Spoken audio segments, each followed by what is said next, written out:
Uli Hoeneß is building up this financial situation at the club. He's very worried about the financial situation at the club. We talked about this Festgeldkonto, meaning that they always had an account that they need for war times. If you need to get a great player in, then you can go on that. The thing is now, though, that with all the transfer fees, all the extensions of the contract, that Festgeldkonto, this account, has been shrunk. It's not much money, says Uli Hoeneß. So he's very worried about the money. And somehow I got a feeling between the lines that he's building up a thing that is not good enough, how the club is run in terms of the financial side of the club.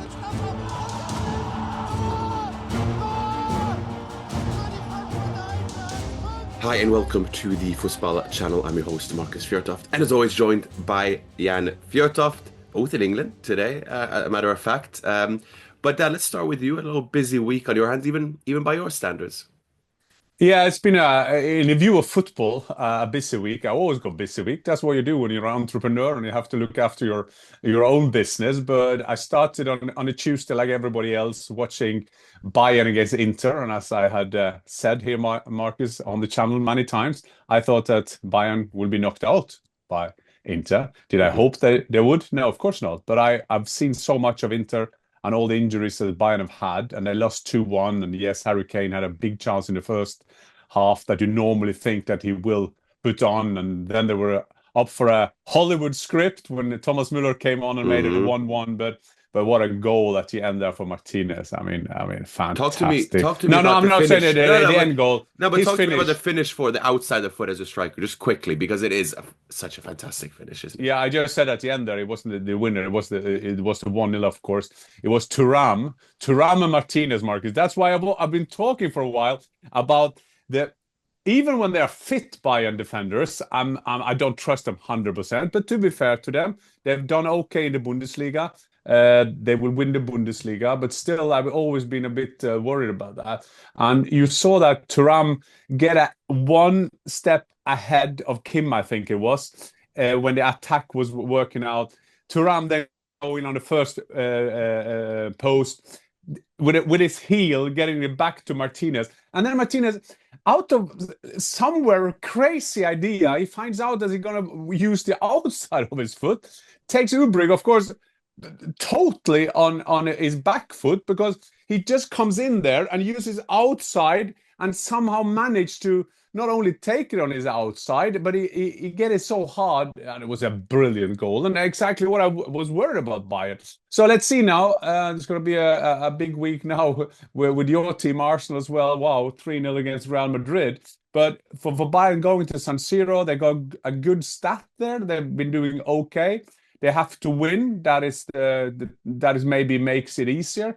I'm not saying it's not going to be easy for Arsenal, but when you go there with 3-0, how careful could you be? And if they score after 5 minutes and so on, we know all about that. So on Wednesday, I was doing Sky Austria.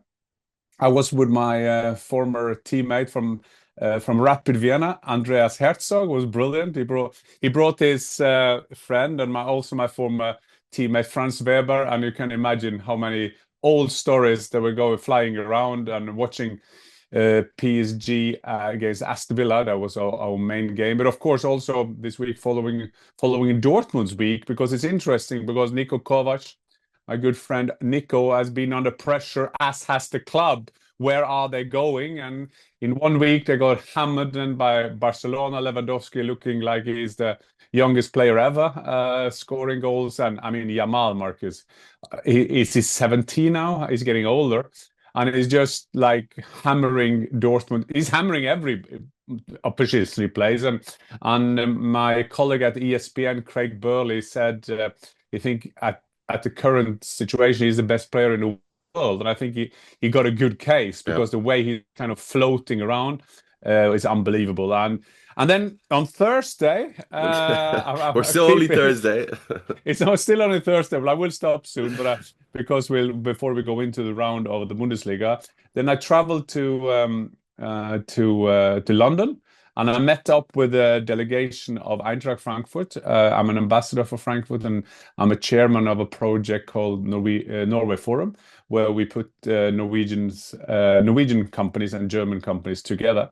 And I was a proper delegate, Marcus. I was up there where all the black suits are going. Spoke to Levy, the owner of Tottenham and the CEO of Tottenham. Spoke to the people in and around the club. So when I'm doing the journalist work, I'm so restricted where I can go. So it was a good feeling to see the same people as kind of tell me, "Oh, no, don't go there. You're not allowed to go there. You don't have the accreditation to go there." And now it was that good feeling where I could just go into the dressing room, say hello to the boys there, going up and down. And I also did some TV stuff. That's a part of, I think, that I have to give back to the club. And I did Eintracht TV before the game. And at halftime, I did Sky Austria and RTL, so who has the rights in Germany. So it was a busy week with German football. And there's no substitute to be live. You have to say that, because you follow the game in a different way. And it's going to be a big game now coming up on Thursday, not only for Eintracht Frankfurt, but also for Tottenham. And Tottenham, I have to be honest, after we were 1-0 up at Ekitike, scoring and putting his money way over 100 million euro, because there are a lot of English clubs who want our striker. But for Tottenham as well, they should have won that game. They hit the bar or post 2-3 times. Frankfurt were losing the ball too much. They created too much space. Where Madison is not the one who can run all over the pitch, but when they give him space, he's a very clever footballer. And so we should be happy with that 1-1. And Axel Hellmann, the CEO of Eintracht Frankfurt, straight after the game, his mind were at the coming 2 games. One yesterday against Heidenheim. We both were following that, Marcus. And Heidenheim at home, you can say, yeah, but you have to win those kind of games. But you know it's tricky, because it's between 2 so big games. And they say it's a big game for Manchester United play Lyon on Thursday. Yes, it could be or not to be for Amorim or the project of Amorim, but also for Tottenham can save this season. They know there is a Champions League place waiting for the winner of the Europa League. And the funny thing, Mark, is I was at the same time I was sitting at Tottenham Hotspur Stadium, I was following Bodø/Glimt, the Norwegian team, against Lazio. And Bodø/Glimt won 2-0, but to be fair, wow, they had chances to win 5 or 6. If they had won 5-0, people would say still they didn't get all the advantages. So let's see now for them as well, big game on Thursday. And a great thing, we could end up Eintracht against Bodø/Glimt, and that could be a hell of a game. And with Hauge, who used to play for Eintracht Frankfurt, now play for Bodø/Glimt. And Axel Hellmann said, if that's going to be the case, I'm going to invite all Norwegians to the game in Frankfurt. So that's an eventful week, and I haven't even started what I've done with English. No, not with English football, but that's been a great week following our German teams, Marcus. Yeah, I mean, a lot of football, a lot to go through, and going into this episode, we will do a roundup.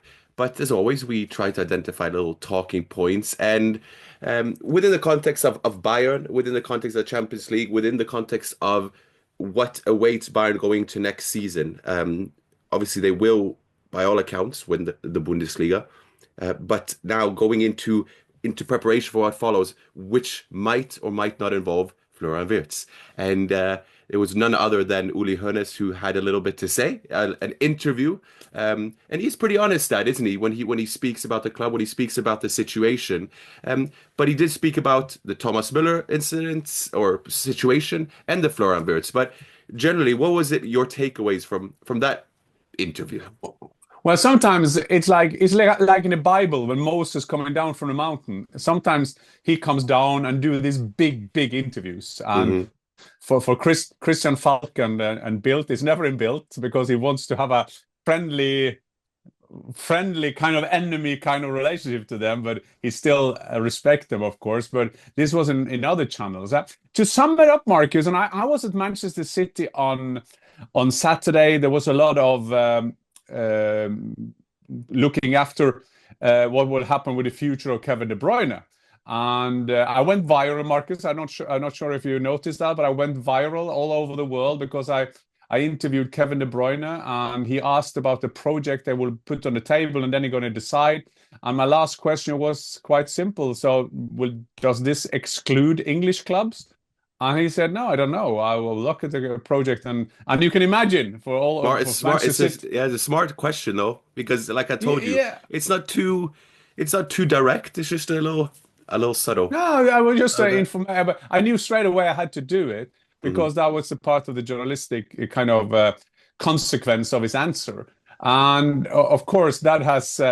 I'm not saying that English club has been warned that he could stay here, but it's for Manchester City fans as well, because everybody thought that he will either go to the MLS or go to Saudi Arabia. But now he got himself a bit open, which was quite interesting. Kevin De Bruyne is a man I've had the pleasure to follow him all his career, and even in Germany when he was in Wolfsburg. I remember when he played there, also the Champions League. I think he was there. I watched them when they were there doing the Champions League. The reason I'm talking about Kevin De Bruyne, first of all, he was brilliant. He was on a mission. He was like Tom Cruise. But the mission was not impossible. It was possible. He turned that game around on him, a fantastic free kick and doing all the things. But the reason I'm doing it, because there's going to be a replacement. And the replacement of Kevin De Bruyne, I understand that talking in the corridors, talking to people, Florian Wirtz is number one. He's the number one target for them. I do understand. We do understand that, Marcus. We're a big fan of his. We've seen how Marmoush can the impact he has played. He scored again with a great goal against Crystal Palace. And there is also now a discussion that maybe there are players at Manchester City that could go to Leverkusen. That is a start. So we're talking about McAtee, who scored a goal, a young kid, first start in the Premier League. He scored a goal, and you have Ortega, because Leverkusen apparently look for a goalkeeper as well. So everybody has thought that Florian Wirtz, the number one place to go was to Bayern. And in the interview, Uli Hoeneß said, no, the father of Florian Wirtz wanted to see me, but he wanted to pick my brain. That was about getting advice of his career road, a map of career, so to say. And he also says that he's under contract and blah blah blah. But he says, but in the same interview, which is quite interesting, is to say that Uli Hoeneß is building up this financial situation at the club. He's very worried about the financial situation at the club. We talked about this Festgeldkonto, meaning that they always had an account that they need for war times. If you need to get a great player in, then you can go on that. The thing is now, though, that with all the transfer fees, all the extensions of the contract, that Festgeldkonto, this account, has been shrunk. Is not much money, says Uli Hoeneß. So he's very worried about the money. And somehow I got a feeling between the lines that he's building up a thing that is not good enough, how the club is run in terms of the financial side of the club. And then there is different consequences of that. I mean, the CEO is Dressen, okay? The head of sport is Eberl. Why is Eberl important? Yes, because he is the one who managed to extend the contracts, but he's also the guy who is then responsible for the money. And there is a rule at Bayern that I think is 50 million euro, if I'm not wrong, if a package is if a package is under 50 million, Eberl can decide himself. I mean, it's always good to go for a confirmation by the board, of course, but that means that they extended the contract of Davis, they've extended the contract on Kimmich, just to name two, Neuer staying for another year, and so on and so on. And they haven't sold any players, so they haven't got any money in for them. So there's something building up at Bayern at the moment. And we have to see the situation with Thomas Müller is interesting, because it's hard, Marcus, to get a good farewell. And Uli Hoeneß also says, I've seen the biggest player, he said, included, I think he said Gerd Müller 100%, and Franz Beckenbauer. The end of a contract, the end of a relationship in a big club is always difficult. And it seems that the Thomas Müller Casa was done by Uli Hoeneß. He kind of, because Eberl, he said, I have to apologize. I said we should sit down and we'll look at it, because Thomas Müller expected to get another contract. Did he expect to get another contract for one with the same amount of money? No, but he's on great big money there, big money, as a lot of players are. So that was a surprise. And Uli Hoeneß says that, well, we have to do that. I'm sorry, we just have to do that. In terms of money, we can't do more than we have. So I suspect, Marcus, it's building up something in Bayern. I don't know what the consequences will be. There are alternatives. The CEO is not running the club as he should in terms of money. Eberl, the head of sport, hasn't kind of managed to get the budget in order. And it's hard for a head of sport. Everybody expects you to extend the contracts, and when you do, you get criticized because it's too expensive. And when you see now with Salah extending his contract at Liverpool, they're talking about unbelievable amount of money. But we should never forget that the players in Bayern, and we have learned from the Bayern insider that we should always say apparently, but apparently they are on unbelievable money. There are people in and around the 20 million mark. We have Musiala. I forgot Musiala's extension of his contract, making him maybe the best paid player alongside Harry Kane. So the amount of or the numbers at Bayern is dreadful in the terms of how much they invest, and people should forget that Bayern is owned by 50+1 rule. They're owned by the members, so something is building up at Bayern, Marcus. But I'm not as sure in like what as in a clash, or is it a case of? I mean, is it a case of Uli Hoeneß being Uli Hoeneß as always? And if it wasn't Müller, it's Tuchel last year in terms of what's being said then, or is it a case? It's different. Yeah, it's different. But a quick reminder: this is the guy who invented the modern Bayern. Of course, he was 27, and there's always pro and contra how much he should be involved, but he's big time involved. Mm-hmm. And when he sees his business, his passion, his invention, so to say, and if he sees that it's not run properly, he feels he has to react or act. Mm-hmm. And the money, apparently they were supposed to invest in their big training centrum, a new training center for the development teams. That has been on hold. So we'll see. I think a lot of this will be decided also on how far you come in the Champions League, because that is a lot of money. But there is something building up at Bayern, and we'll keep people updated, of course. Yeah, we'll be there to cover it.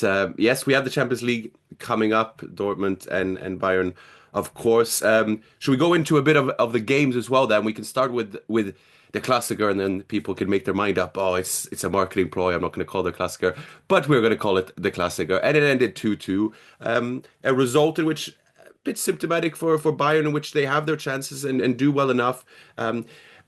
But can't get that decisive 3 points. But we had, of note, Serge Gnabry was there, a different look to him, a Serge Gnabry of old in terms of what he brought and an immediate impact. Rafael Guerreiro as well in there, and then Dortmund are there and they get a result, and it very much lived up to, I'd say, the aura of the Klassiker in the sense that it was a pretty good game by all accounts.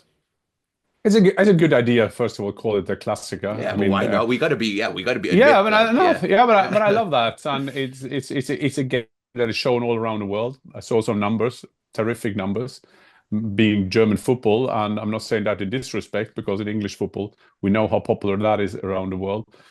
But I think this was a great result for Niko Kovac, because he needs to build on this now before the end of the season to give him a summer, to give him a transfer window that he can get some players in.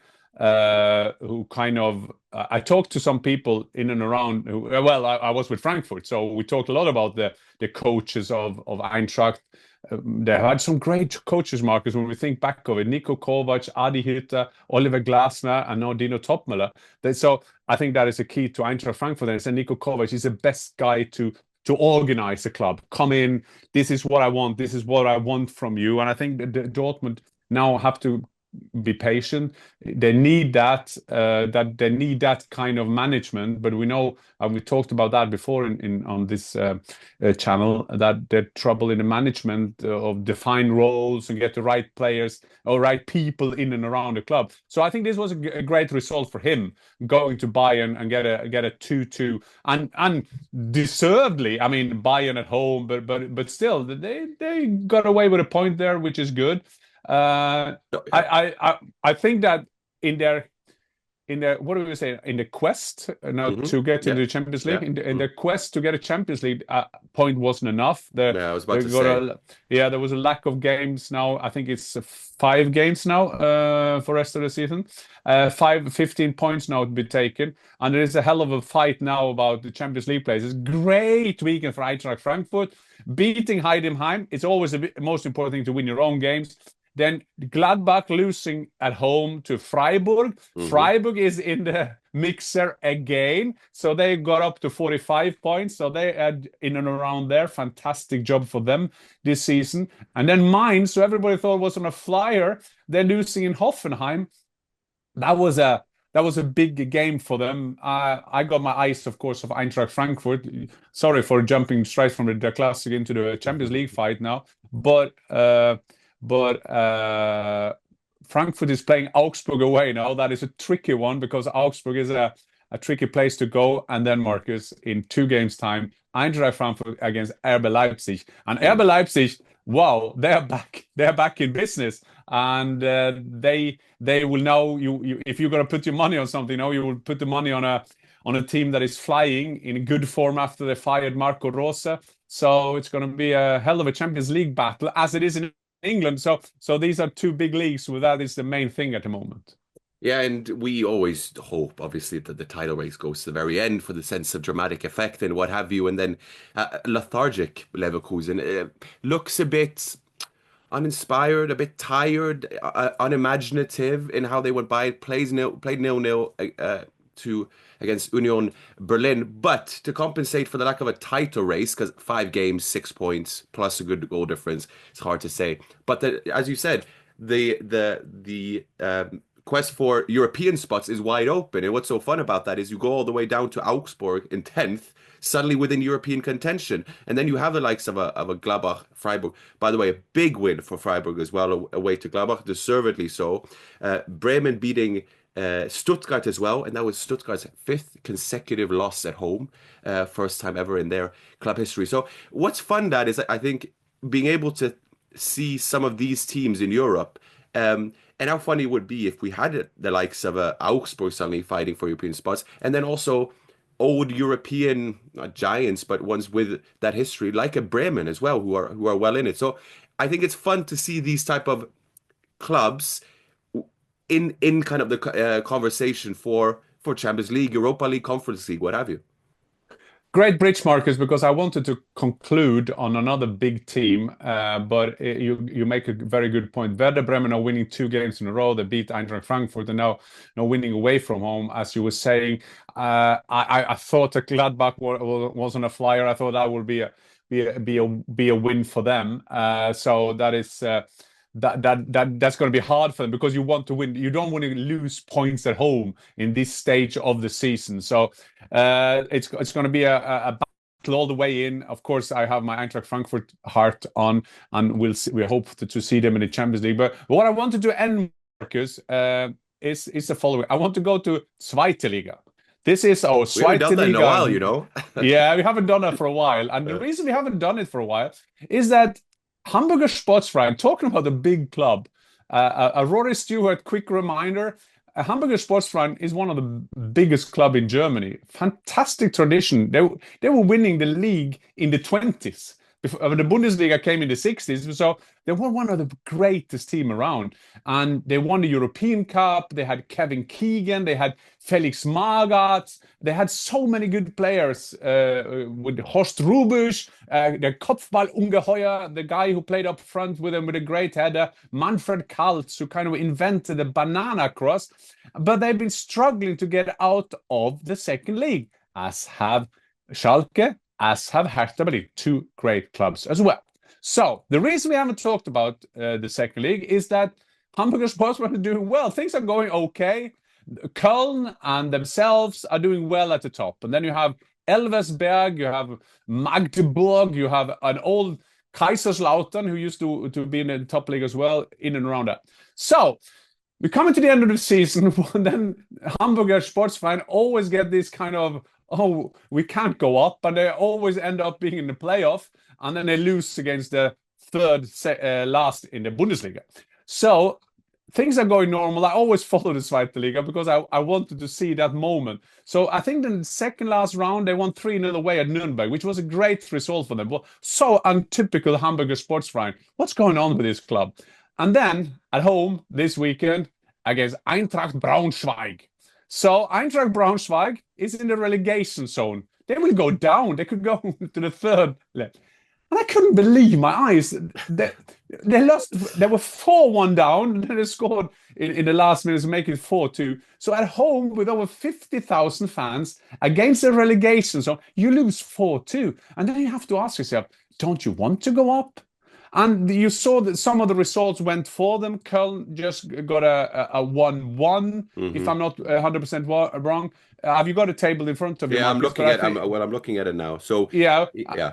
Just give us the table. Well, we have Hamburg at 52 points, and then we have Köln at 51 points, and then you have Elversberg, who won 47, along with Düsseldorf as well. So it's still very tight, but Hamburg basically got a 5-point cushion with 5 games left. Yeah, but it's for them to lose. Yeah. And I just want to put people in that frame of mind, because we're going to follow this, because this is the time of the season where we do follow this. And I'm getting there now, Marcus, that I'm watching the next games coming up from Hamburger Sportsman, because I was thinking of it yesterday. That it's funny in football. I mean, you're an Arsenal fan. I grew up being a Leeds fan. Of course, now I follow all my former clubs.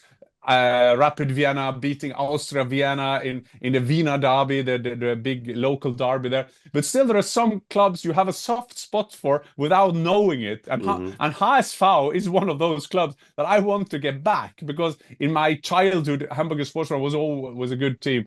And then they're like fucking up all the time. So we'll see now the end of the season, Marcus.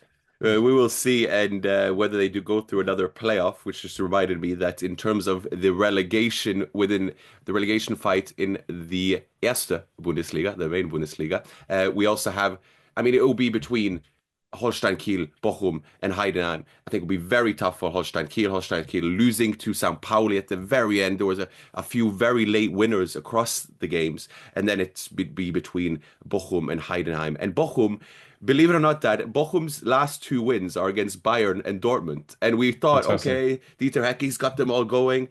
And they've hit a bit of a rut and lost late to Augsburg as well. And it will be a fight between what was more likely, Heidenheim and Bochum. And I think St. Pauli now 7 points ahead, very much safe, which is a big achievement for them, having upon their return to the Bundesliga. But you went on trial. You remember we went to trial to Holstein Kiel, Marcus? You were there. You remember that? I did. The shortest trial in club history. They were looking for a small, quick guy, and then you are 6'3" or 4. Yeah. Not so quick. No, fair to say? I blame you. No. No, I'm saying about the genetics. Genetics. Yeah, I haven't been blessed with the pace, but yeah, they said a quick and experienced centre back, and I said, well, I'll tell you what, that's 2 things I'm not, definitely not at that point. Mom used to be a handball player, and she says she was very quick, so you got it probably from me. But having said that, Marcus, someone sent me some clips they found on YouTube, and I put it in our family group on WhatsApp, and the first comment from your mother was, Well, you used to be quick once. So I take that as a compliment, although I know it's also about my current status. Well, I was okay, Marcus. No, yeah, I know. I was just gonna say, when we were with Tancredi when we were going through the Inter clips, and you said you played against Inter, I wasn't able to mention the fact that I did see you on the run there, running past center backs for fun, and that was unbelievable. I still remember that run. I can't believe when you saw it. I still remember it. Yeah. We beat Inter with Lothar Matthäus, Andreas Bremer, Klinsmann, and I was 22, and there was a run on the left side of Rapid Vienna. Incredible. And I was running outside the pitch like Gareth Bale. I was fucking Gareth Bale in that thing. And I couldn't believe it either. Marcus, just to conclude, I think that we should do a small extra special episode on Friday, because then we know there's a lot of football to talk about with Dortmund, with Bayern, of course. We also know what Frankfurt has done in the game the night before on Thursday night. So till then, Marcus, we do a special on Friday. So till then, auf Wiedersehen. Auf Wiedersehen.